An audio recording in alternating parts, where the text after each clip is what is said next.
Hey guys, what's up? I'm here with a review of a surreal horror film from 2015 from director Phil Stevens. This is his feature film, Flowers. This is a movie I've been very interested in seeing ever since it released, pretty much. Pretty much about 4 years ago, almost 5 years ago. And I finally procured myself a copy, so I figured I'd talk about it now. The film is about a group of murdered women who wake up in their killer's crawl space, and essentially they just kind of try to remember who they were before they were murdered and stuff like that. The film's kind of going for a surreal, artsy, like a surreal, artsy, kind of grotesque, macabre, exploitation-ish kind of feel. And I think it does a pretty good job with that kind of feel for the most part. One problem I do have with the movie is the camera work is a lot of handheld camera work, and it's not necessarily poorly done. It's just, I think it doesn't work very well with the kind of tone the movie is going for. It definitely, helps with setting some of the atmosphere, which I'll get into that a little later, but as far as the actual, tone as for what the movie is kind of going for, which is a very kind of darkly macabre, art house kind of movie, it just doesn't feel like it, is kind of my problem. But it's a very minor problem, and it's just something I wanted to bring up. As far as writing and acting goes, there isn't much actual dialogue in this movie. As far as I remember, there wasn't any fucking dialogue in this movie, and that might be a turnoff for some people. Me, I don't really have much of a problem with a film having little to no dialogue, because I can appreciate a film for what it is. But what there was of kind of physical performance and everything is pretty well done. The plot is very interesting and definitely keeps you interested in seeing where the movie is going to go, as far as maybe how violent and extreme it's going to get, or how surreal it is going to get. The movie visually is really, really dirty and disgusting and dingy looking, which is something that is very much a plus with this movie. The crawl space set in this movie, as well as there's a bathroom set and a kind of, I guess, inside the walls set. I guess that also counts as a crawl space, but either way, all the sets feel very cramped and filthy and dirty and slimy and disgusting, especially the crawl space in the beginning of the film. It's like full of mud and rotting corpses and animal parts and trash, and it feels very cramped and tight and dirty, but at the same time it feels like it goes on forever, and it feels very maze-like and sprawling, and the same could be said for a couple of the other set pieces in the movie. The lighting I really liked, especially in some of the crawl space scenes towards the beginning of the movie. In the crawl space scenes in the beginning, the lighting looks like it's done with those kind of what are they? Mechanic work lamps that you can hang on a hook. They have the hook on them, so you could just kind of hang them on the hood of the car.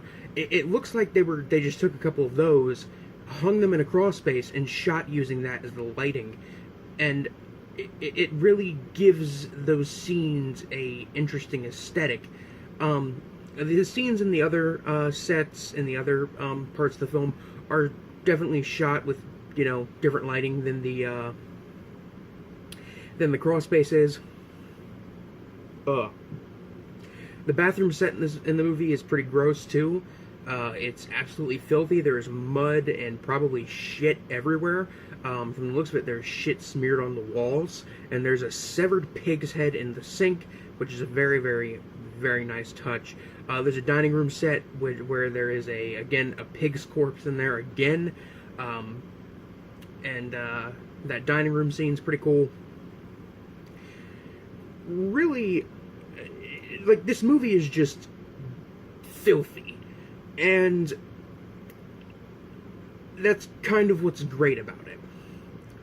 The movie has a slow pace, and while that can be a problem with some people don't like slow-paced, slow burn kind of movies. I can get behind it. I really like slow burn kind of movies, or movies with a bit of a slower, more chill pace. Especially when it's something like this that eventually gets to it being very crazy and weird and creepy. As far as the soundtrack goes, the soundtrack's very average. I don't really remember much of the soundtrack, and if I don't remember much of the soundtrack after the movie, that usually means it's just kind of average.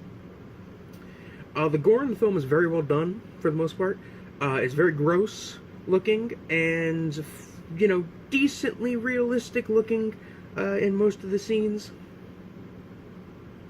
The film reminds me quite a bit of Peter Romeo Lambert's Dead American Woman, except this isn't comedic at all, and it isn't anywhere near as over the top as Dead American Woman is. Although this movie does have some moments where it gets a little kind of almost cheesy with how over the top it gets, but it doesn't necessarily ruin the movie, and it's just a couple moments here and there. Flowers is definitely not the kind of movie you want to watch casually. This isn't something you put on after you've had a long, hard work week and you got a couple days off and you want to put something on that's horror oriented, that's just gonna help you chill out. Because this is not a movie like that. I'm not necessarily saying this movie is the most uncomfortable, disturbing film ever made, but it definitely is. It definitely has this really strong, kind of dirty, depressing, oppressive, creepy, unnerving, uncomfortable, surreal atmosphere to it that I would almost compare quite a bit to the work of James Bell, especially his stuff like Tantrum or Nutsack. So if you are a fan of James Bell, I would actually very much recommend this movie, and if you are a fan of this movie as well as Phil Stevens' other movie, Lung, which I haven't seen yet. But if you're a fan of Phil Stevens, you might actually be into James Bell's work quite a bit. Although his movies are a bit more are a little more cheesy, but they still have a very interesting atmosphere and very weird, surreal, gross gore effects and kind of set pieces and atmosphere. But yeah, on the gore meter from 1 to 10, 1 being something like Nosferatu, 10 being something like Peter Jackson's Brain Dead, Flowers is probably a 5.5, maybe a very, very light 6. This movie is really violent. There's scenes of necrophilia in this movie.